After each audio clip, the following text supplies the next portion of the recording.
How are we? This video is a continuation of our unit on imaginary numbers. So after watching this video, you should be able to find the conjugate of a complex expression and rationalize complex denominators. Okay, so let's pick it up. Do you remember what a conjugate is and what happened when you multiply conjugates by each other? So the conjugate of a binomial is the binomial itself, but with the second term having the opposite sign. So that's the big but. All right, it's the binomial itself, but with the second term having the opposite sign. So here's some examples. 2x plus 5. The conjugate of 2x plus 5 would be 2x minus 5. So these are conjugates of each other.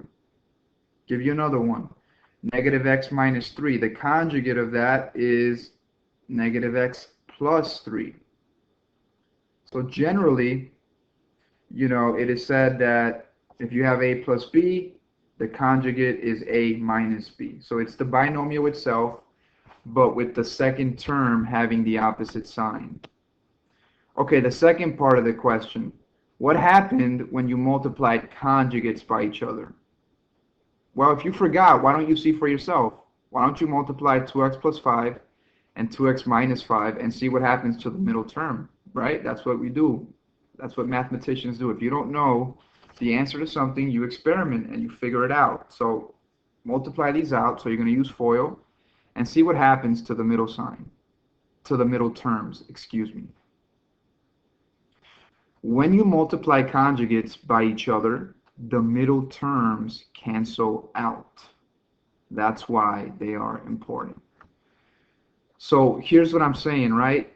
If you multiply a plus b by a minus b, that's going to get you a squared minus b, whoops, no capital, squared. So no middle term.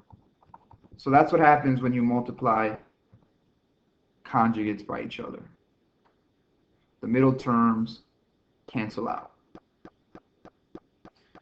Okay. A complex number. Remember, a complex number is any number that can be written in the standard form a plus bi, where a and b are real numbers and I is the imaginary unit. So that's what a complex number looks like, and here are some examples. All right, example 1. What is the conjugate of the expression below? All right, so we got 3 plus 2i, a binomial. What is the conjugate of 3 plus 2i? Well, remember what we said. A conjugate is the binomial itself, but with the sign of the second term changed. The second term has the opposite sign. So if we want to get the conjugate of 3 plus 2i, we have to change the sign of the second term. So the conjugate of the expression is 3 minus 2i. All right, or you could write it this way, negative 2i plus 3. It's in bi plus a form. All right, rationalizing a denominator means we leave the denominator with a rational expression. That means no imaginary numbers or irrational numbers in the denominator. So this is important. An irrational denominator can be rationalized when multiplied by the conjugate.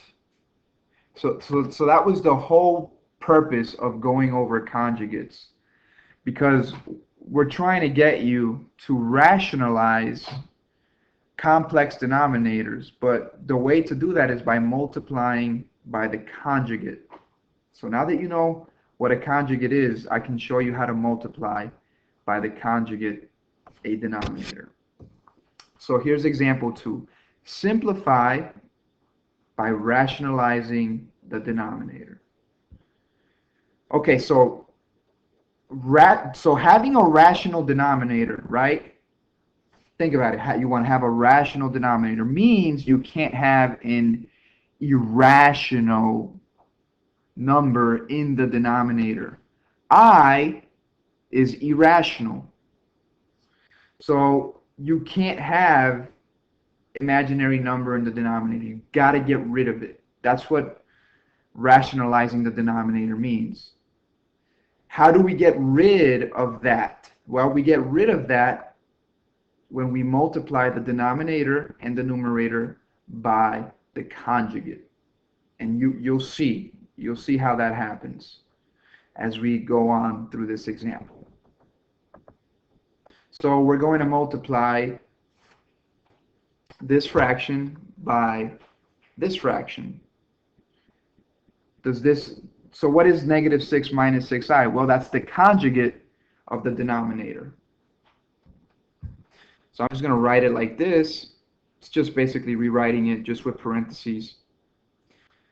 So we're going to multiply this, and that means we have to use FOIL.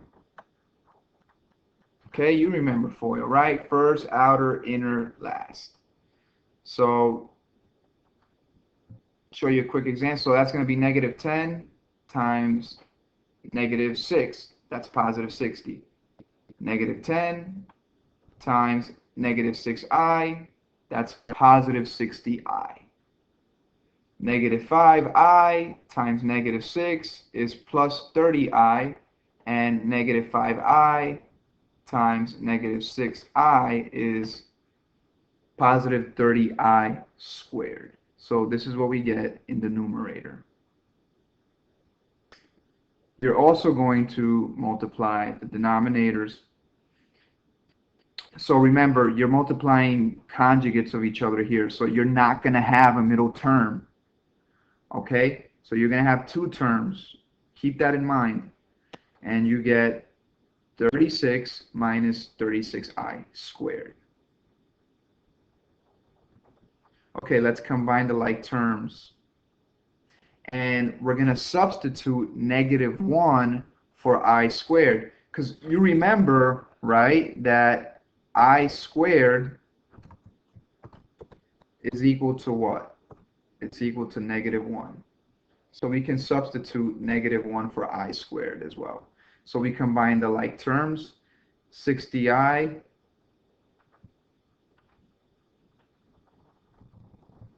and 30i. That's going to give us 90i, and then substitute the negative 1 for I squared. Multiply 30 by negative 1. That should say multiply 30 by negative 1. Let's get rid of that part.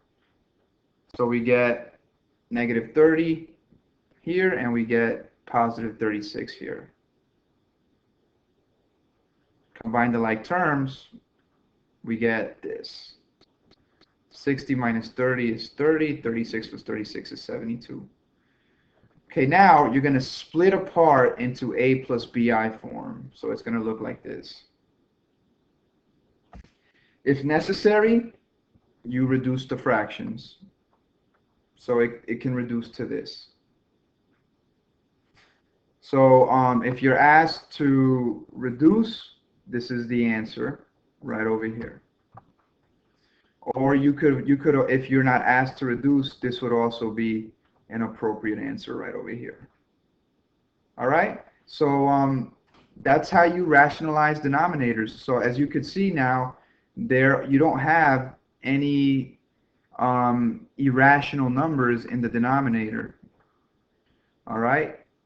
You have an irrational number in the numerator, that's fine, but not in the denominator. Okay, I hope this video helps. If you have any questions, leave them there in the comment section, and I'll try to get back to you ASAP. All right, take care.